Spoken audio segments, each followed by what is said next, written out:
This recording is copyright. IELTS Help Now Listening Practice Tests. Test 7. In the IELTS test, you hear some recordings and you have to answer questions on them. You have time to read the instructions and questions and check your work. All recordings are played only once. Now turn to Section 1. Section 1. You will hear a conversation between a man and a woman discussing the rental of a car. First, you have some time to look at questions 1 to 5.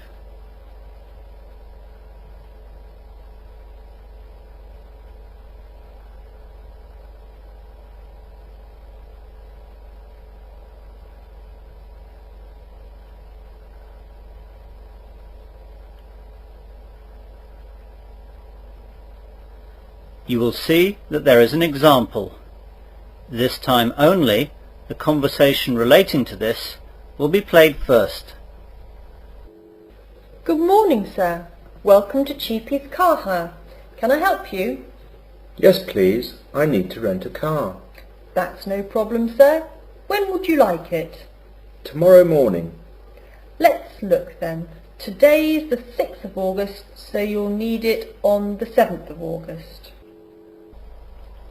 So, 7th of August is the correct answer. Now we begin. You should answer the questions as you listen, as the recording is not played twice. Listen carefully to the conversation and answer questions 1 to 5. Good morning, sir. Welcome to Cheapy's Car Hire. Can I help you? Yes, please. I need to rent a car. That's no problem, sir. When would you like it? Tomorrow morning. Let's look then. Today is the 6th of August, so you'll need it on the 7th of August. That's right. Now, I'll just need to take some details from you, sir. Can I take your name, please? John Wilson. And your home address? 95 Green Lane, Manchester. Green like the colour? Yes, that's right. And the postcode is MW7 4DF. OK, got that. Can I have your telephone numbers, please? My home number is 0206 834 6387 and my mobile is 07779 724 868. Sorry, I missed the mobile. It's 07779 724 868. Thanks. Now, are you the holder of a full current driver's licence? Yes, I am. Could I take the number of the licence, please? Sure. Let's have a look now. It's WIL 948578269. And will there be any other drivers or just you?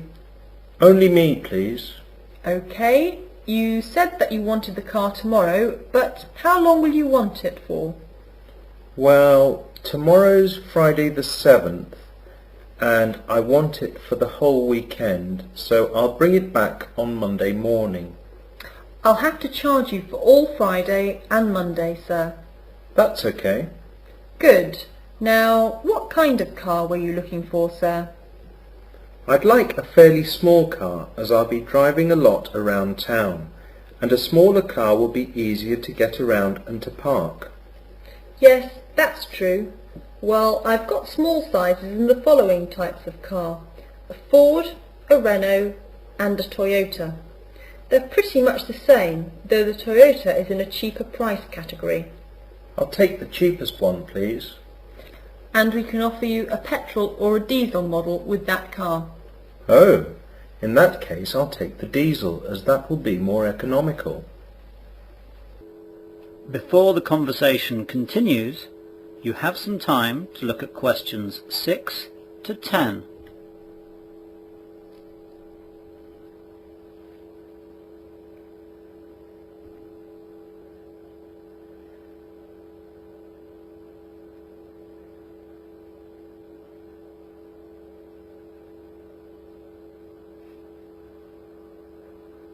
Now listen carefully and answer questions 6 to 10. Now how much will this cost me? Well, the daily rate is £50, but it's only £40 if you take the car for 4 days or more. Let's see. There's also an additional £10 for insurance. That's not obligatory, but we do recommend that you take the insurance. Yes, definitely. So that'll be £170 for the 4 days then. Fine. Where can I pick it up? You can pick it up here, at the airport, or at your hotel. Which hotel are you in? I'm staying at a friend's house next to the International Hotel. So can you leave it at the International Hotel and then I can walk around to pick it up? I'll drop it off at the same place if that's okay. Yes, that's fine. By the way, if you have a breakdown or an accident, we'll supply you with a new hire car ASAP. Our emergency number is on this customer information leaflet, which also has other information. Here you are, and here is a spare set of keys for the car. Now, let me tell you about some things in the car that will be there to help you. First of all, your insurance documents will be in the glove compartment, along with a Wesley City map and the car manual. On the back seat, there will be a larger area map of the local district. If you need a map of any other place, like London, then give us a call and we'll make sure it's there. No, I won't need that. In the boot you'll find a spare wheel and a set of tools in case you have a problem. We have membership with the RAC, so you can call them if you're really in trouble. The membership card and phone number is in the glove compartment too. There will be a small fire extinguisher under the passenger seat, but I hope you won't have to use that. Great. So where do I pay? If you go over there to Mr. Walker, then he'll sort you out. That is the end of section 1. You will now have half a minute to check your answers.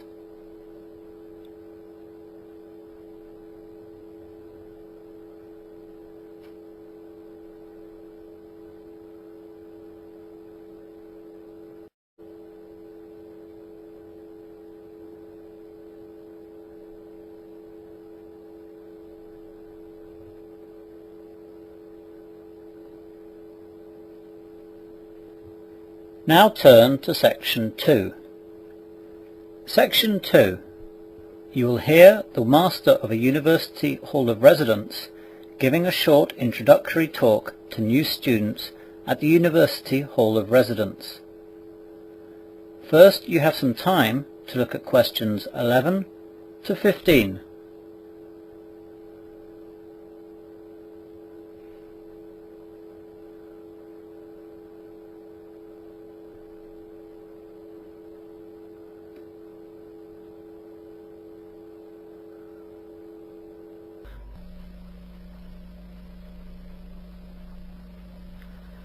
Now listen carefully to the short introductory talk and answer questions 11 to 15. Good evening, ladies and gentlemen, and welcome to Chelston Hall of Residence. My name is Dr. Frank Jones, and I am the Master of Chelston Hall. As you all know, you are all attending Wesley University to study different courses, and Chelston Hall of Residence will be your home for the first year of your studies. You are all first-year students, as Chelston offers accommodation only to first-year students at the university. In this short talk, I'm going to go through some of the things you ought to know about life in the hall. I will also go through some rules so that we can all live together in a satisfactory way for the whole year.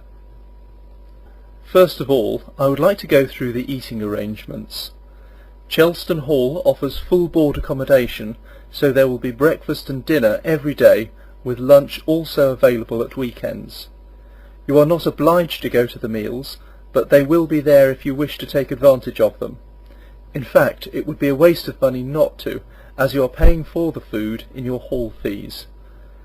The times of the meals are as follows. Breakfast is served from 7 a.m. to 8:30 a.m. every day, though these times are an hour later at weekends. Dinner is served at 6:30 p.m. to 7:45 p.m. 7 days a week. On Saturday and Sunday, lunch is served at 12:30 p.m. to 1:45 p.m. If you are late, then you will not get any food. Once the hatches are closed in the dining hall, they stay closed. The dining hall is cafeteria-style service, and there is always a selection of food for vegetarians. If there are a lot of people at the dining hall, then please queue up in an orderly manner and wait your turn. Please do not push into the queue.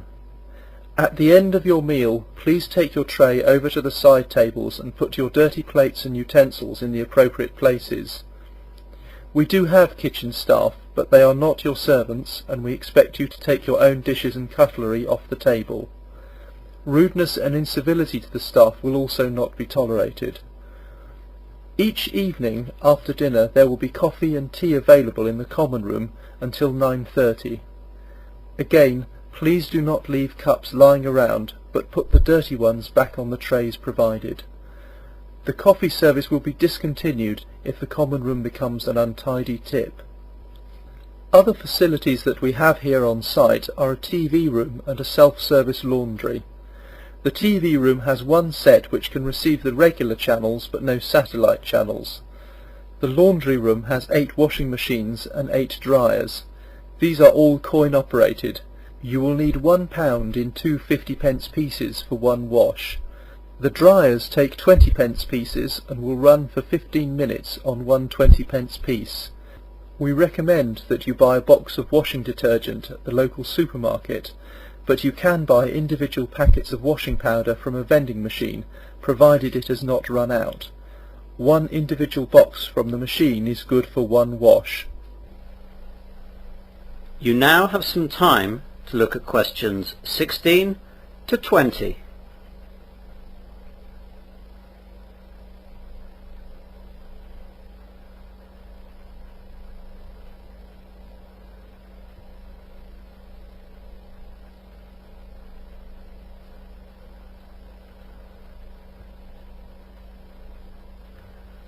Now listen to the rest of the short introductory talk and answer questions 16 to 20.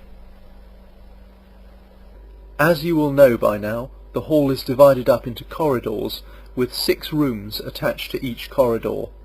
Each corridor has shower compartments, 1 bath and a kitchen. We have cleaners who clean up the corridors and bathrooms, but the cleaners are not responsible for cleaning the kitchens.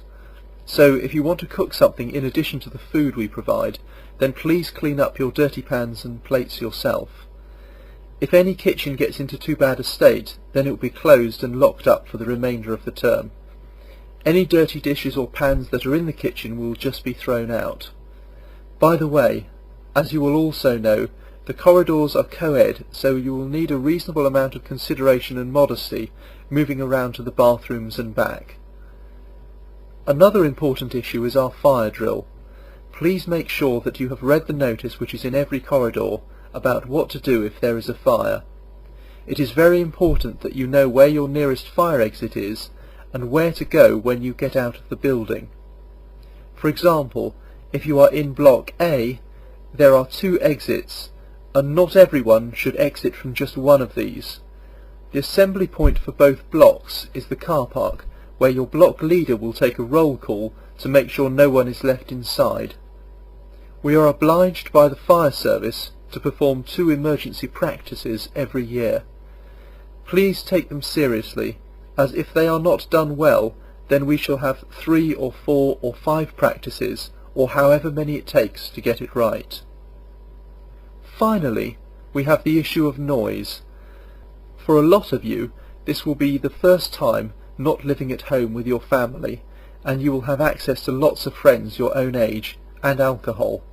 I must urge you at all times to try and behave with consideration to your fellow hall tenants at all times. Don't play your music too loudly or make too much noise at any time, and especially at night. People around you all the time will be trying to work, sleep or just relax. Have fun, but think of others. We take quite a strict attitude to those who end up annoying everyone else.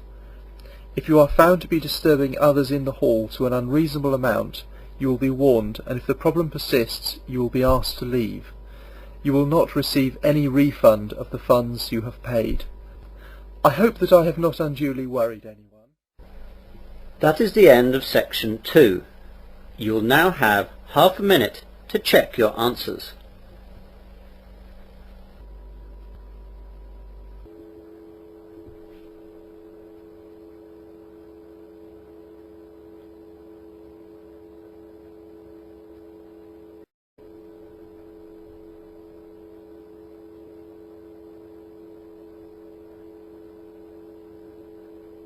Now turn to section 3.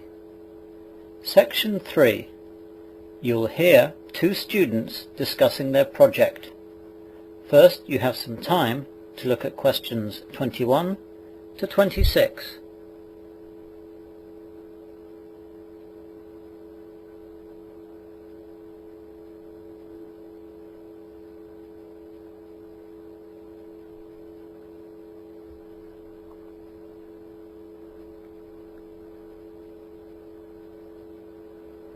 Now listen carefully and answer questions 21 to 26.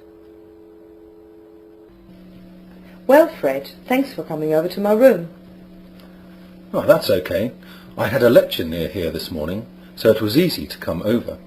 We've got to get on with this North Sea oil project anyway. So, did you manage to do any of the things that we decided last week? Most of the things. I got all the books from the library and saw Mr. Peters about the research.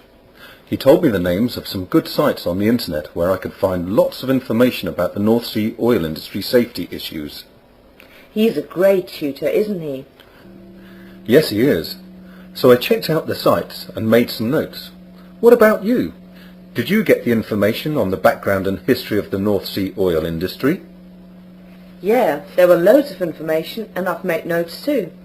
I think I've got it all covered. So let me tell you what I found out. I'll run the ideas past you and you can tell me if it's okay. Good idea. So, as you know, the North Sea lies to the east and northeast of England and Scotland.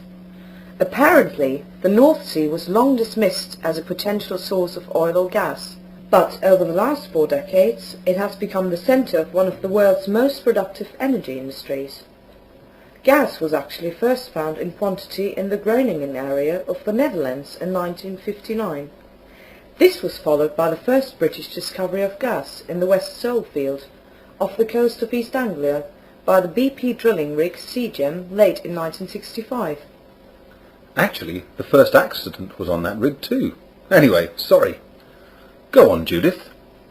The British oil and gas industry in the southern North Sea grew rapidly in the early years. The deepening economic crisis in the UK meant that there was enormous pressure on the industry to get gas and later oil flowing. As exploration and investment moved further north, it became clear that there was oil to be found in great quantities. Discoveries of oil grew in number as more companies, British, European and American, took out leases on sectors of the North Sea. During the 1990s, like the rest of the world, the North Sea industry was badly affected by the global price fluctuations.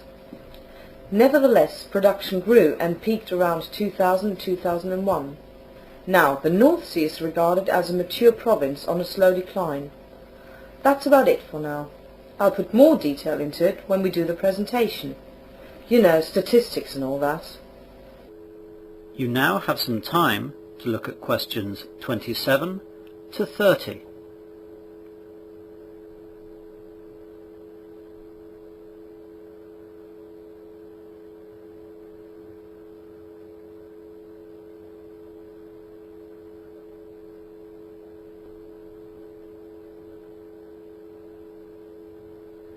Now listen to the rest of the discussion and answer questions 27 to 30.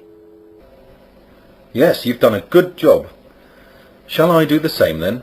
It's not as long as yours. Go ahead. Okay then. As I said earlier, the first industrial accident related to the industry in the North Sea happened only days after they discovered the first gas. The Seagem capsized with the loss of 13 lives. There are regular accidents on all oil rigs around the world, But the North Sea is just such a harsh environment that there always seems to be more there. The most famous accident and the worst disaster in the North Sea was in the Piper Alpha disaster of 1988. Yes, I remember that one on the news when it happened. Today, the industry is very safety conscious. When you first arrive, you are given a safety tour of the installation, detailing all safety aspects, including fire extinguishers, emergency muster stations, lifeboat stations and emergency procedures.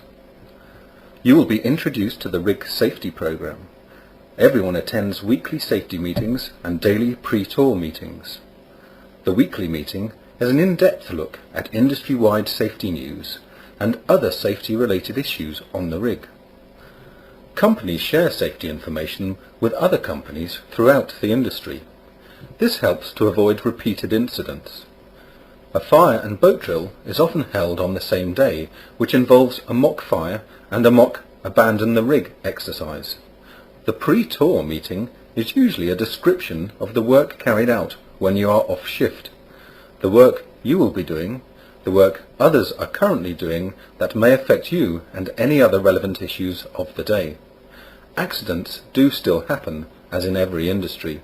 However, statistics show that with the massive improvements in offshore safety procedures, you now have a higher chance of having fatal accidents if you work on a building site than you do when on an oil rig.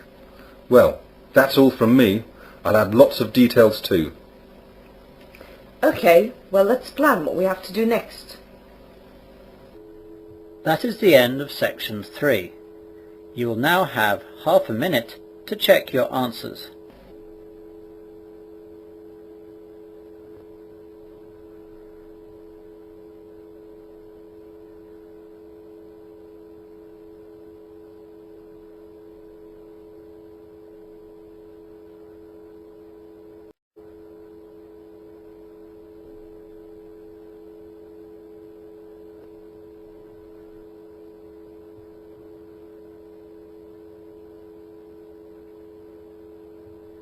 Now turn to section 4. Section 4. You will hear part of an advertising lecture. First, you have some time to look at questions 31 to 34.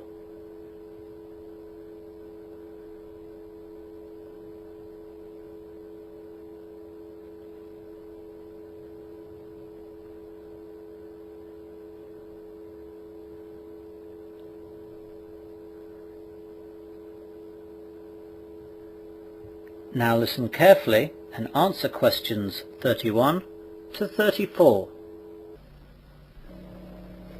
Good morning everyone. Today's advertising lecture is on the history and development of highway billboards and their effectiveness. Later on we will look at their design and different uses. The roots of billboard advertising can be traced to the invention of movable type printing by Johannes Gutenberg as far back as 1450, and advertising in the modern sense was launched in the form of the handbill. When the lithographic process was perfected in 1796, the illustrated poster became a reality. Gradually, measures were taken to ensure exposure of a message for a fixed period of time. In order to offer more desirable locations where traffic was heavy, bill posters began to erect their own structures. In 1835, the large American outdoor poster, more than 50 square feet, originated in New York in Jared Bell's office, where he printed posters for the circus. In 1900, a standardized billboard structure was created in America and ushered in a boom in national billboard campaigns. There are a number of reasons for the recent surge in billboard advertising, not the least of which is cost efficiency. Compared to other forms of advertising, billboards are a relatively inexpensive way to get your point across to the general public. Consider this. A newspaper ad is only good for a day, and a television commercial only lasts about 30 seconds. But a billboard ad is working for you 24 hours a day, 7 days a week. The cost of billboard advertising ranges from about $700 to $2,500 a month. At that rate, 10 billboards could run for as much as $25,000 per month. That sounds like a lot of money until you realise that a full-page ad running for one day in a major newspaper costs about the same. So billboard advertising can be an effective and cost-efficient way for entrepreneurs to spread the word about their products and services. The Outdoor Advertising Association of America estimates that US businesses spent more than $5.5 billion on outdoor advertising last year, and the association is anticipating a healthy increase over the next few years. Advances in technology have also contributed to billboard advertising's cost efficiency. In the past, billboards had to be hand-painted, a time-consuming and costly venture. But with today's computer technology, billboards are designed on a computer screen, printed to vinyl or poster paper, and glued to the billboard structure. The result is higher quality ads in less time for less money. You now have some time to look at questions 35 to 40.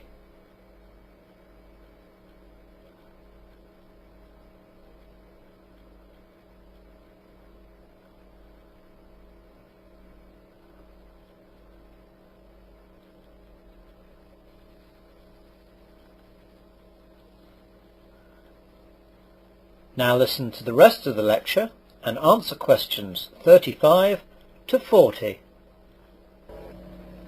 Let's look now at a famous example. In 1925, Alan Odell, who owned a small company that made a brushless shaving cream, noticed that gas stations and other local businesses were increasing trade by putting up advertising signs along the nation's highways. He decided that he could increase his sales by putting up sets of signs, 5 in a set. They would not have to be big, and a short line on each one would do. At first, Odell tried the hard sell approach. Sales began to increase at once, but that did not satisfy him. Motorists see these signs, he told himself, at remote places on the highway. Perhaps after hours of monotonous driving, they would appreciate a touch of rhyme and humour. They would indeed. It was not long before the catchy Burma shave signs, some ironic, some cynical, some absurd, but all of them funny, caught the fancy of nearly everyone, including those people usually critical of advertising. These signs continued as the advertising medium of the company for 35 years, and then, when cars travelled too fast to take in these messages, more than a dozen words painted in rather small letters, the company phased out its roadside advertising. Perhaps the growing criticism of this sort of advertising, which interfered with highway scenery, also influenced the company's decision. By late 1965, this criticism resulted in President Lyndon Johnson's Highway Beautification Bill. This bill authorised a federal state campaign to improve the scenery on either side of major highways, to conceal or remove junkyards, and to put billboards sufficiently far back from the highway so that they would not interfere with the view. States that did not comply with the bill could lose 10% of their federal highway grant. But this was not the end of the billboard industry. Many roads were not part of the highway system which was supported by federal grants, and these roads were not affected by the law, and nor were signs in commercial and industrial areas. Now let's look at some of the advertising developments in Europe. That is the end of section 4. You will now have half a minute to check your answers.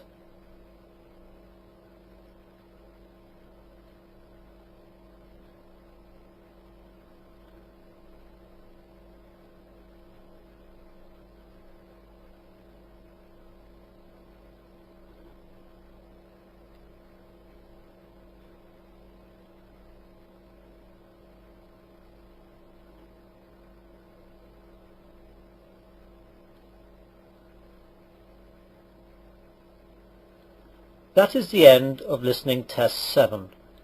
In the IELTS test, you would now have 10 minutes to transfer your answers to the listening answer sheet.